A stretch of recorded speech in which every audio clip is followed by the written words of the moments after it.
Kumusta mga bata? Welcome sa Chris TV, kung saan marami kayong matutunan. Kaya, halina't makinig sa ating aralin ngayong linggo. Simulan na natin sa asignaturang Makabansa. Week 1, Day 2, Quarter 2. Ang ating aralin ngayong umaga ay tungkol sa maikling kwento na parang may kapatid din ako. Kung naalala ninyo, ito ay ang ating aralin natin kahapon. Ito ay continuation sa ating aralin kahapon. So, handa na po ba kayong makinig? Mga layunin. Una, nasasabi ang mga pangalan ng mga miyembro ng pamilya. Pangalawa, nailalarawan ang mga miyembro ng pamilya. So, balikan natin ang ating napag-aralan kahapon. Sa pangunguna ng guro, babalikan ang binasang kwento na pinamagatang parang may kapatid din ako at itatanong sa mga mag-aaral ang mga sumusunod.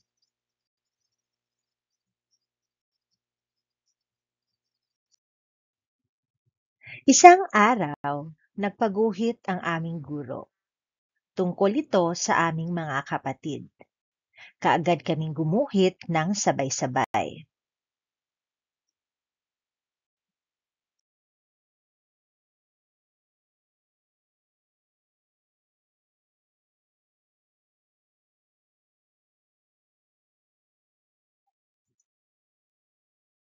Unang nagpakita ng larawan at nagkwento si Lenny. May isa siyang nakababatang kapatid na lalaki. Madalas itong nangungulit sa kanya, pero palagi silang masaya.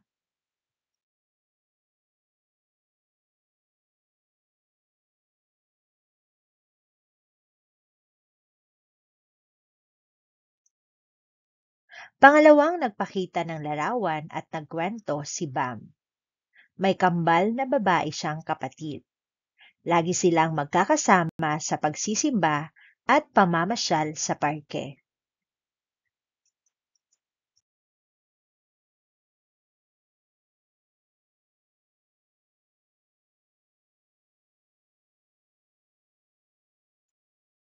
Sabi naman ni Ada, may tatlo siyang kuya.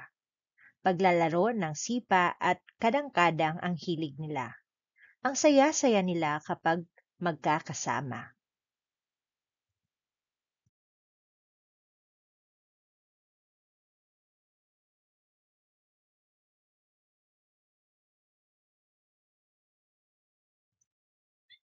Ako si Lito, nag-iisang anak ng aking mga magulang.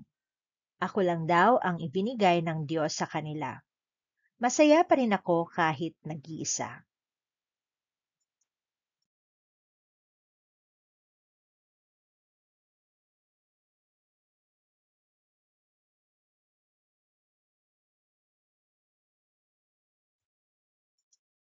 Madalas kong kasama ang masasaya kong mga pinsan.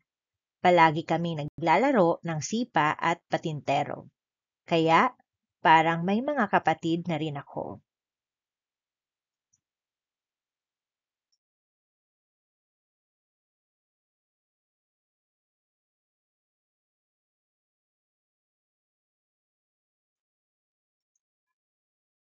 Nariyan din sina lolo at lola na palaging nagpapasaya. Tuwing gabi, inaabangan ko ang mga kwento nila. Kaya naman, palaging masaya ang aming pamilya.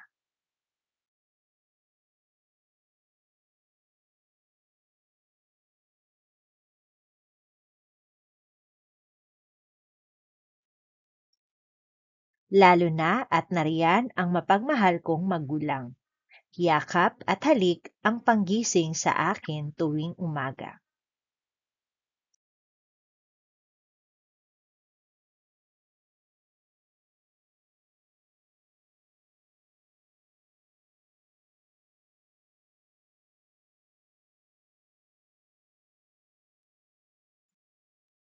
Madalas kaming naglalaro ng aking mga magulang.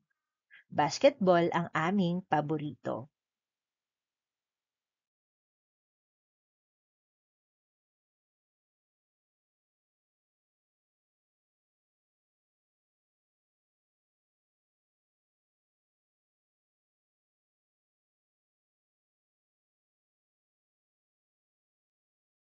Kahit nag-iisang anak, masaya pa rin ako. Napakahusay, sabi ng aming guro. Nagpalakpakan silang lahat sa kwento at iginuhit ko.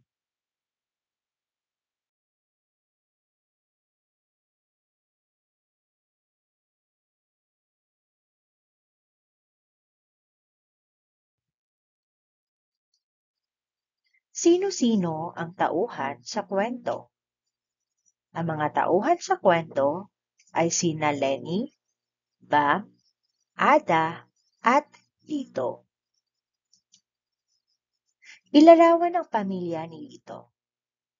Ang pamilya ni Lito ay mapagmahal.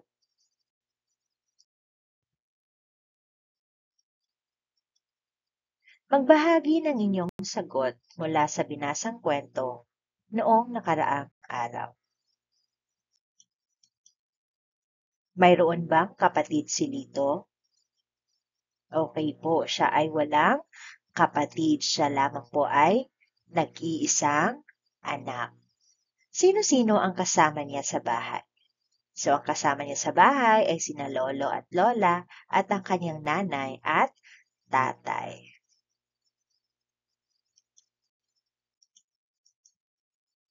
Ano-ano ang paboritong gawain ni Nandito kasama ang kanyang mga pinsan? So sila ay, ang paborito nila ay laro. Ang larong sipa at patintero. Ano ang inaabangan ni Lito na ginagawa ng kanyang lolo at lola para sa kanya? Ano kaya yun? Naalala niyo pa ba? Okay, ito ay ang kwento. Okay, kinikwentuhan sila or siya ng kanyang lolo at lola tuwing gabi. Kilalanin at ilalarawan natin ang bawat miyembro ng pamilya ni Lito. May mga pamilyang magkakasama sa loob ng tahanan kasama ang kanilang lolo, lola, tito, tita at mga pinsan. So dito ang tawag dito ay extended family. Magbahagi ng ilang mga impormasyon tungkol sa kanilang mga pamilya katulad ng mga sumusunod. Sino-sino ang kasama ninyo sa bahay? Kayo ba ay may mga kapatid o kayo ba ay nag-iisang anak? So sino ba ang kasama ninyo? Si nanay lang ba? Or si nanay, si tatay, si lolo, si lola? Ilarawan ang mga miyembro ng pamilya na kasama ninyo sa inyong bahay. Katulad din ba ng pamilya ni Lito ang pamilya ninyo? Kasama rin ba ninyo sa bahay ang inyong mga lolo, lola, at iba pang kamag-anak? Paano mo maipapakita ang iyong pagpapasalamat sa pamilyang kinabibilangan mo? May pagkakaiba ang sitwasyon ng bawat pamilya. Mayroong pamilya na sila-sila lamang ang magkakasama at mayroon namang pamilya na kasama ang mga lolo at lola. Ito ay tinatawag na extended family. Kapag ito ay nanay at anak lamang o kaya tatay at anak lamang, ang tawag dito ay single parent family. Pag kasama naman si nanay, si tatay at mga anak, ang tawag dito ay two-parent family. Pagkasama naman si lolo, si lola, mga tiyahin, tiyuhin sa bahay, ang tawag dito ay extended family. Pagtambalin ang mga tauhan sa kwento na nasa hanay A sa hanay B sa kanilang mga kapatid.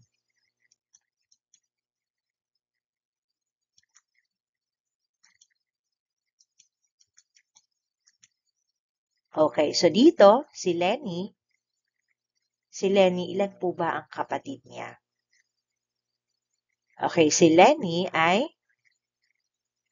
may isa siyang nakababatang kapatid na lalaki at madalas itong nangungulit sa kanya pero palagi silang masaya. So, dito, si Lenny, ang letra dito ay letrang C.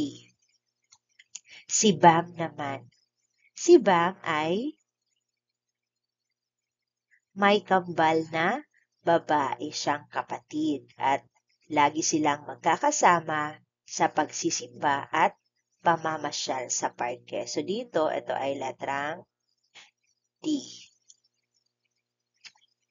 Okay, dito naman tayo kay Ada. Si Ada ay may 3 siyang kuya at naglalaro sila ng sipa at kadang-kadang ang hilig nilang laruin. So ito ay letter A.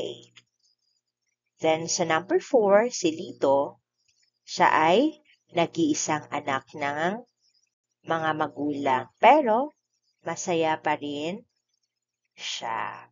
Okay, so dito, ito ay letrang B.